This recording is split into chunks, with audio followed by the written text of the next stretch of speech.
halus, tapi itu masih clean, bukan intermediate, itu masih clean granite juga, masih clean granitoid. Nah, kita belum bisa pastikan apakah ada diuritik. Secara umum daerah ini dengan nanti yang kita dapatkan sebentar itu dianggapnya dikelompokkan sebagai diorit bone intermediate. Tapi kita sudah cek bahwa sebenarnya kebanyakan dia granit granodiorit. Granit granodiorit. Kalau Anda lihat itu ada yang banyak sekali biotitnya, banyak sekali mikanya yang ada kuning-kuning itu mika, ya, ada kuning kayak ada juga sulfida sedikit tapi kebanyakan itu mika. Nah, tapi ada juga yang warnanya terang itu sedikit mengandung mika. Nah, itu dan di sini kadang-kadang kalau dia banyak sekali biotitnya, ya mika biotit itu mika juga. Ya kalau banyak sekali biotitnya biasanya kita menyebutnya sebagai granit biotit atau biotit granit. Kadang-kadang kita menamakan seperti itu. Nah, kalau Anda perhatikan juga kita lihat sebetulnya dia jangan sampai kita beranggap bahwa ini merupakan suatu layer-layer kayak daik kemudian itu sebetulnya bukan. Ini bagian satu plutonik, tapi tadi Pak Asis sudah jelaskan ini adalah faktor struktur. Nampak sekali bahwa ini adalah merupakan suatu bidang apa tadi Pak Asis, bidang sesar ya kalau kita lihat. Dan ini menurut sampai yang kemarin, sampai yang ada limestone yang kita temukan kemarin ke sana ini dari segi morfologi. Di bagian atas ini ada limestone terumbu yang kemarin itu. Nanti sebentar di pantai kita lihat kontaknya. Ada kontak di sini Pak ya? Nah, di sini ada mungkin tapi di bagian sana ada. Ya, ini yang di bawahnya gamping. Di bawah gamping. Nanti kita di pantai sebentar di stasiun 2 atau 3 hari ini. Yang kemarin di peta kemarin stasiun 6 6A itu kita lihat kontak antara limestone dan batuan ini. Cuma kita ke sini karena supaya bisa, karena di sana kita tidak bisa ambil sampel, susah. Susah. Terlalu keras. Kalau di sini sudah kalau Anda lihat batuan ini sudah banyak sekali mengalami alterasi hidrotermal. Jadi yang warna kehijauan itu namanya klorit. Kalau kehijauannya kemudian agak ke kuningan, nah itu epidot. Tadi ada ebulva, ada bilang itu adalah kafelspar barangkali. Kalau dia warnanya agak ke merah, biasanya itu dia kanidin. Nah itu yang masih kafelspar juga. Nah, tapi dia sifatnya dia mineral sekunder juga. Nah di dalam batuan itu kalau Anda perhatikan ada kuarsa-kuarsa yang sebetulnya dia bukan kuarsa menjadi penyusun batuan itu, tapi dia sekunder, dia berkembang. Itu yang Pak Asis selalu tekankan itu untuk mempelajari temperatur, dilihat dari pertumbuhan kristal kuarsa itu, yang biasa diputar-putar itu di mikroskop apa namanya itu. Itu, jadi bisa diketahui dan itu bisa mempelajari, dengan mempelajari itu bisa mempelajari bagaimana dinamika struktur dan tektoniknya.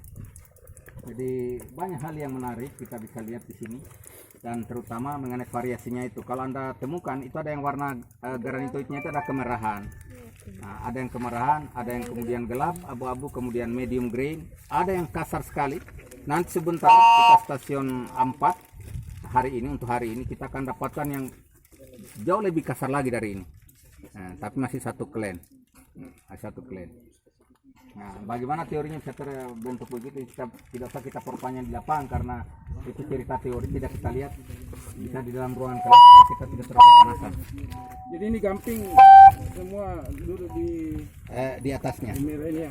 Ini duduk juga. Ya, di beberapa lokasi dia ada batuan vulkanik kayak Bilungala. Nah, itu Bilungala itu. Ya. Kita kira-kira kita di sini. Ini ada merah ini kan granit. Berarti dia kontak dengan gamping ke sana. Iya. Ke sana gamping. Kemarin yang kita datang ke apa namanya kemarin itu di sini. Di sini kita kemarin. Jadi granitnya belum ketemu. Nah, dia benar-benar terhubungnya saja yang kita ketemu. Berarti dia penampakannya seperti ini yang paling bertanggung jawab mungkin struktur besar ini Pak, mempercepat proses pelapukan. Fracture-nya, intensitas fracture. Iya. Saya lupa tadi, saya singgung sedikit soal kenapa bisa ini mencerminkan bahwa daerah ini termasuk daerah yang sangat cepat mengalami proses kita sebut dalam geologi itu kalau dulu kita mungkin mendengar yang namanya trust, tapi ini bukan trust, tapi kita istilahkan dengan ekshumasi. Nah, kalau kita lihat ini batuan plutonik yang terjadinya di kedalaman, tapi ada terumbu di atas yang efektif dia tumbuh itu adalah kedalaman maksimum antara 25-30 meter kedalaman air. Kemudian dia begitu kedalaman kurang dari 7 meter dia akan tumbuh nyamping. Makanya kadang-kadang kita lihat seperti berlapis di terumbunya itu karena dia tidak berkembang begini tapi dia tumbuh samping begini. Nah, itu berarti lautnya mulai dangkal. Nah, persoalannya kalau kita lihat sekarang sampai begitu terumbu dan itu quarter. Artinya ada satu proses tektonik, ya, ada proses tektonik, bukan hanya sekedar sea level change, tapi ada satu proses tektonik yang dalam waktu yang kalau ini umurnya antara 8 sampai 11 juta tahun. Ini batuan terbentuknya di kedalaman yang mungkin sampai 20 km. 20 sampai 30 km. Terbentuknya ini batuan plutonik granitoidnya ini. Sementara itu dia kemudian ada pertumbuhan terumbu di atas. Terumbu itu tidak mungkin dia tumbuh di kedalaman 100 meter airnya. Pasti dia kurang dari berapa Ibu Rati itu terumbu itu? Dia kurang dari 40 meter. Ya, 60 Maksimal 60 dan setelah dia mencapai 7 meter dia mulai tumbuh nyamping. Dia tidak bisa lagi begini. Ya karena sudah mulai terganggu. Jadi dia kalau lebih dalam dari itu dia tidak dapat cahaya matahari, tidak berkembang juga. Nah, makanya terjadi yang sedimen laut dalam. Nah, terumbu itu hanya efektif pada kedalaman sonopotik. Ya. Dia harus Ya. mempertahankan sonanya terhadap matahari untuk fotosintesa. ya, Kapan dia turun laut air lautnya dia akan pindah lagi. Pindah lagi. Tadi saya tanya. Artinya Pak kembali lagi ke tadi, ini kan banyak sekali struktur Pak, gejala struktur ada kekaran, koreksi sesar. Terus misalnya, kalau misalnya kan kita datang kok ini filtrasi karena itu terbang atau mungkin karena pelapukan. Kalau pelapukan itu kita tidak menamakan sebagai alterasi. Itu kita mengatakan alterasi itu hydrothermal. Jadi kalau pelapukan weather, dalam bahasa Inggrisnya namanya weathering. Jadi alterasi harus bisa, kalau kita bicara batuan fresh nah itu berarti tidak lapuk, ya kan? Tapi kalau kita mengatakan dia teralterasi bisa saja dia fresh. Nah, jadi alterasi lawannya alter unalter. Nah, kemudian lapuk dan tidak lapuk. Kenapa? Kalau kita bicara rose rock itu kalau kaitannya dengan endapan biji. Ya, kalau kita kaitannya dengan endapan biji, maka di mana batuan pembawa itu kita katakan sebagai host rock. Nah, jadi istilah host rock itu berlakunya apabila ada sesuatu yang tinggal di situ. Biasanya sesuatu yang karena bernilai ekonomi, biji biasanya. Nah, kalau kita bicara istilah wall rock, itu lain lagi pengertiannya. Ada suatu daik, ada batuan sekitarnya, yang sekitarnya dikatakan sebagai wall rock. Batuan samping. Jadi berarti yang nampak di sini dominan gejala pelapukan Pak yang kalau kita lihat sini. Yang nampak di sini justru pelapukan itu merupakan suatu proses biasa. Semua batuan kalau tersingkap memang pasti lapuk. Tapi di sini mungkin lebih faktor struktur. Struktur. Nah, coba lihat. Jadi Ini pas. ini kan yang ditanya Pak ini ya, Pak Takdir bahwa apakah ini adalah yang mempengaruhi lebih ke pelapukan hidrotermal ya atau struktur ketiga. Nah, kalau menurut kita bikin sebuah rangka struktur, ini adalah folklore-nya ya. Ini folklore yang pokoknya yang ini Jalur ini, jalur. ke arah kiri dan kanan inilah yang intensitas fracture. Mulai dari di sampingnya itu adalah demat zone namanya, nah demat baru ke arah wall rock. Semakin jauh dari folklore, pastinya itu kekar akan semakin renggang. Makanya kalau di sini intensitasnya seakan-akan kita lihat pelapukan yang lebih pengaruh pada tidak. Ya, ini pada saat dia kena hidrotermal masuk semua di vein-vein itu hidrotermal, maka dia akan mempengaruhi alterasi. Begitu pula kalau masuk meteorik, air meteorik masuk dari atas, itu juga akan mempercepat karena intensitas fracture intens. Ya, seperti itu. Jadi kita tidak melihat ke pelapukannya atau apanya. Proses yang pertama wadah itu adalah terkekarkan secara intensif. Apakah yang memasuki hidrotermal atau air meteorik. Itu yang mempengaruhi dia sehingga dia fracturing seperti itu. Kemudian lepas. Mirip trust di Kupang ya. Oh, beda lagi Pak kalau endapan trust kayak di Pare-Pare itu ya. Nah, kalau Endapan kita trust kalau trust itu biasanya kaitan vulkanik. Jadi dia berplastik sebetulnya, tufa. Nah, kalau ini batuan plutonik, kalau dia lapuk, Kuas grand dia. feldspatoid, ini kan batuan-batuan feldspatoid. Jadi kalau dia lapuk, yang lapuk paling air itu ya dia menjadi clay, ada kaolin dan segala Itu macam. macam-macam kan, ada yang hijau ini tadi yang lengket semua ini. Yang di dinding-dindingnya itu Berarti lempung semua itu. kemungkinan jauh dari zona ini kita akan dapatkan diorit yang agak seperti ini mungkin. Ya, Ya. dan sebentar kita akan dapat. Pasti akan fresh. Kita Jadi akan itu yang intensitas itu yang membedakan. Iya, Pak. Jadi dia tidak satu anu saja. Artinya ini kan masih banyak juga sesar-sesar di sini. banyak sekali. Masih banyak. Jadi selalu ada zona-zonanya dia. Ada intensitas fracture-nya seperti itu. Saya mungkin Pak. Ya.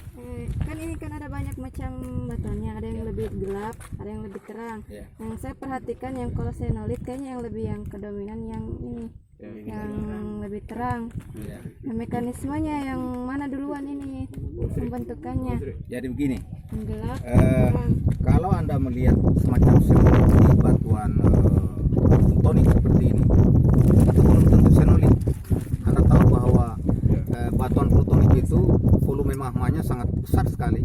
Jadi pada waktu proses fraksinasi, diferensiasi itu ada yang terjebak karena kan pembukunya dalam volume besar. Harusnya kan yang gelap itu sudah sebelumnya turun ke bawah.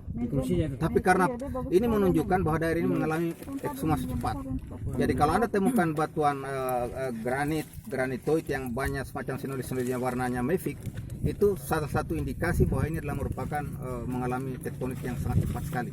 Jadi dia yang harusnya tadi itu secara normal dia memisahkan diri, yang kita melarinya ke bawah, dia kejebak, tidak sempat mengkristal, tapi dia akan mengumpul dan kadang-kadang dia gelas. Dia tidak akan menghasilkan kristal, tapi kadang-kadang dia gelas. Dia banyak maficnya, ada mafic, tapi tidak dia halus. Nah, nanti ini di sini kan kelihatan lapuk. Nanti sebentar kita akan lihat di sana itu kayak orang yang kena panu. Itu menunjukkan ekshumasinya cepat sekali dalam suatu volume yang besar sekali. Memang masih sedikit sekali publikasi tentang itu. Saya juga belum dikasih publikasinya, dijanji mau dikirimkan karena publikasi dalam teori petrologinya seperti itu. Itu di magma. Kalau orang tektonik melihat, oh ini tektoniknya cepat, dan ternyata betul. Kita bisa lihat ini umurnya Miocene, dia langsung non conformity. Di atasnya itu adalah batuan terumbu Holocene. Dapat dibayangkan bagaimana cepatnya itu proses. Jadi dalam umur yang sekian, kalau dia terbentuk di kedalaman 8 juta kedalaman 20 km, katakanlah umur paling mudanya itu 8 juta, tiba-tiba di atasnya tumbuh dari kedalaman 40 km 20 km di bawah di dalam kerak bumi, tiba-tiba dia keluar muncul di permukaan air yang kedalamannya mungkin kurang dari 40 meter di permukaan, dan langsung tumbuh Kalau ini dia Nah, justru itu menjadi habitat memang. Jadi batuan-batuan plutonik atau batuan vulkanik, kapan dia muncul di kedang ada istilah di menjadi habitat terumbu. yang teman yang lain di Apalagi kalau ada walaupun dia tidak terlalu bagus biasanya pertumbuhan tumbuh kalau itu plutonik. karena proses Kalau dia vulkanik, itu berbeda. nah itu pertumbuhannya kenapa Di nutrisi. sini dia akan Vulkanik maksudnya piroklastik maksud saya. walaupun sebenarnya orang mengatakan ada kontak. Hah? Pada waktu di dalam kan belum lapuk. Banyak Pada waktu tumbuh nanti muncul di permukaan. secara Nah, tadi gradasi. sudah dijelaskan Pak Butan, Pak Asri, bahwa Pluton adanya rekan-rekan karena fakultas struktur itu menjadi channel way daripada larutan. Nah, pertama larutan yang dari permukaan itu larutan apa namanya air permukaan, kemudian yang dari dalam Sama itu juga masuk. sedimen yang mana lebih Gradasi gradasi anunya. Dari mana termalnya? Ada dua kemungkinan. Berat jenis kristalisasi kan. Kemungkinan pertama bahwa memang ada generasi magma yang bagian bawah. baru yang lebih baru, ya masuk di situ. Nah, Kalau kita menemukan ada batuan yang lebih fenomena mudah dari itu seperti berarti kamu itu harus melihat baru. memang karena Tapi bisa juga kalau dia kita melihat kromatik. batuan beku, Tektonik itu Telcik, dia bisa traffic. 10 juta tahun Dari warna itu akan membedakan masih posisi. terjadi di bagian bawahnya masih ada magma. Berarti, Nah, eh, kalau semakin eksumasinya ke kanan cepat, dia akan, magma tadi akan masuk. masuk. Itu Karena pada warnanya saat kalau ekshumasi digital, terjadi akan disusun terjadi oleh mineral-mineral yang rekahan. Nah, itu magma yang naik lagi. Jadi namanya komagmatik. Dia membentuk batuan baru, Jadi dia dia akan- masuk ke dalam batuan, dia intrusi, terjadi namanya multi-phase. Tapi dari satu tubuh magma yang besar tadi itu. Bayangkan batolit Itu kalau Batolit yang itu besar. umum di Sulawesi, baik di sini maupun di Mamasa, di Latupa kita lihat multi-phase magmatisme untuk batuan granit itu kita temukan. Kenapa? Karena memang Sulawesi ini adalah daerah dengan tektonik yang sangat cepat sekali dalam proses-proses ininya. Dan ini hal yang menarik di lengan utara. Saya tadi baca-baca, buka-buka internet. Ada yang mengatakan katanya ini adalah merupakan dulunya itu adalah ada semacam suatu active margin dengan sangihe. Dia katakan dia semacam subduksi. Memang ada bilungala subduction di dalam papernya si Cavaleres itu. Cuman apakah dia subductionnya itu berakhir begitu langsung ekstensi atau dia langsung collision? Faktanya kita temukan itu batuan-batuan yang namanya molas. Molas itu indikasi bahwa daerah itu daerah collision. Jadi kalau dia collision ke atas, kemudian dia di atas terombak, dia jatuh di terbang di bagian rendahnya di darat, itu dikatakan dengan itu ciri. Kalau kita temukan molas, kita katakan ini daerah collision. Nah, Anda sudah tidak ada yang bisa bantah, itu fakta. Tapi kalau Anda temukan melas, nah itu subduction, artinya belum collision. Mungkin bisa saja masih dalam suasana subduction. Tapi terjadi rollback dalam misal tektoniknya. Itu cerita yang saya bolehkan karena kita tidak lihat. kartunya Kartunya terjadi itu hanya cerita. geologinya begitu. Dongeng geologinya. Makanya saya tidak terlalu tertarik sama ceritanya. Lebih baik kita lihat apa yang ada. data terumbu pada Saya tidak terlalu baca itu regional, tapi nanti sebentar kita lihat. Nanti kita lihat urat nanti ada kita temukan itu undang-undang konformiti. Saya kira kita sudah terlalu lama di sini. Ya. Dan ini batuan plutonik Iya. yang ada di dalam. Nah, di sini juga banyak rekahannya. Ya. Tapi kita mau bedakan betul pastinya ini rekahannya kasarnya karena dia ini tersingkap, sudah hilang pembebanannya itu di atasnya apa batuan plutonik ini. Saya kan biasa itu rekahan karena apa hilang nih pembebanannya, jadi kenapa muncul di ada permukaan? renggangan-renggangan yang begitu. Ini karena rekahannya seperti itu atau memang karena struktur? Ya, rekan struktur. Pasti sudah jelaskan rekan struktur. Yang Bukan gitu ya. karena apa? Struktur atau Ini ada namanya pulser ya, ada pulser, pembebanan, ada namanya shears. Nah, kalau yang tanya tadi memang ada, Di batuan dalam. ya ada yang memang ada yang namanya Dia disimpul dengan sedimen post tektonik. simple share. Nah kalau yang ini simple share, lebih ke simple share bukan pembebanan. Ya. Nah, lebih banyak ke simple share karena tekanan Indochina dari sini, Yang saya ceritakan tekanan horizontal namanya. pengangkatan. Nah menyebabkan semua ini faktor terjadi di sini. Bukan karena ini. Biasanya yang pure share itu kebanyakan tidak saling memotong begini. Ya. Kemudian lebih banyak ke batu yang soft. Boyen. Kalau ini kan Yang apa? kalau kita uji di lab Banyak mantel. tinggi sekali, Pak Buster pasti tahu itu, tinggi sekali tekanan yang harus diberikan. Kalau dengan pembuanan dia tidak bisa seperti itu, dan tidak sistematis kalau pure share, lebih ke fracturing namanya, bukan jointing. Nah, kalau jointing itu lebih simple share.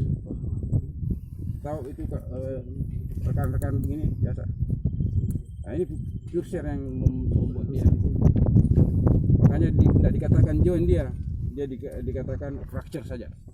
Nah, kalau dia begini, nah ini fracture. Nah, itu simple share yang melakukan di general generate oleh simpesan. Makanya di Gilab, kalau mau Gilab kan ini yang dilihat.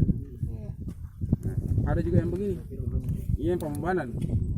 Kalau ini bukan pembebanan, simpesan yang harus dilihat. Berarti Pak, kalau Cursor itu bukan karena tektonik tapi mungkin sedimentasi atau pembebanan itu. Ya kalau kita katakan tadi pembebanan, tapi kan kalau kita lihat foto ini ya, dengan pembebanan paling tidak. Jadi secara fisika mungkin orang mengatakan begitu, tapi secara konsepsi geologi itu hal yang sebetulnya sulit diterima. Istilah pembebanan menghasilkan suatu pengsesaran atau kekar dalam batuan plutonik. Jadi Anda harus tahu yang tadi saya cerita ekshumasi. Ekshumasi adalah proses tektonik, itu akan disertai proses pembentukan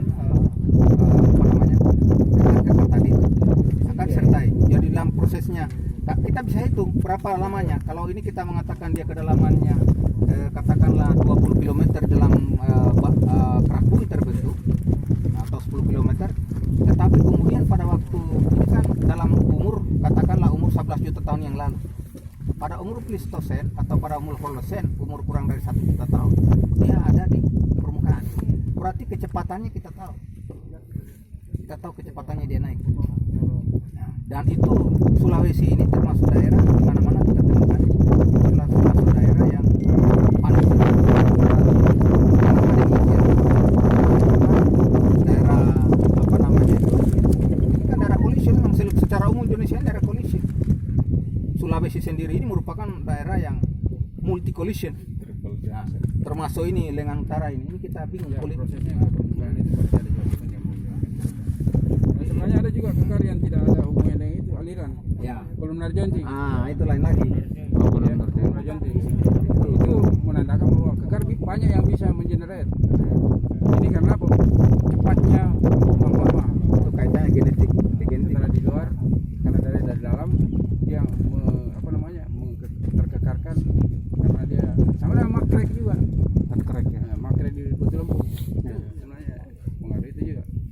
Jadi kalau ada pembebanan tadi semua bisa, tapi nanti istilahnya apa itu yang kekar yang terjadi, fraktur yang terjadi itu harus paham.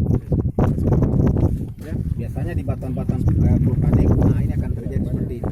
Plutonic kekar juga tapi ini ada dipakai untuk tektonik. bisa. Ini adalah pendinginan. Arah flow. Oke, kita masih banyak tempat untuk diskusi dengan data-data yang berbeda-beda. Kami sampai nanti kalau itu